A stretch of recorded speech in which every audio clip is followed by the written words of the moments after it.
Photo எடு photo எடு. எட்ரா, இது சீக்கிரம் அணைஞ்சிரும் போல. இரு, எப்படிடா எடுத்து வச்சிருக்க? நீ தானே கீழே இறக்கி எடுக்க சொன்ன. இதுல என் முகம் எங்க இருக்கு? நீ முகத்தை எடுக்க சொன்ன. என்ன சொன்ன? வலிக்குது வலிக்குது வலிக்குது. ஓ, டிஸ்மேட்டா இருக்கிறது பெருமையா இருக்குன்னு சொன்ன. வீட்டுக்கு போ, நானும் கிளம்புறேன். வெயிட் பண்ணி சேர்ந்து போலாம். நான் எதுக்கு வெயிட் பண்ணணும்? உனக்கு என்ன பைத்தியமா பிடிச்சிருக்கு? நான் என்ன பண்ணேன்னு திட்டுறேன். ஏய், உனக்கு தான் பாம்பு காதாச்சே, என்ன பேசுறாங்கன்னு கேட்டு சொல்லு.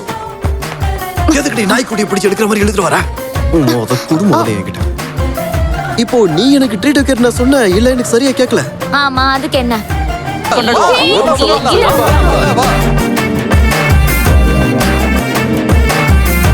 அவதான் வர விருப்பம் இல்லைன்றான்ல. நீ யாரா? அவ வரமாட்டான்னு சொல்றதுக்கு நீ யாரா? நான் 18th ஹை ஸ்கூல் பையன், தெரிஞ்சுக்க. நான் யாருன்னு சொல்லட்டுமா?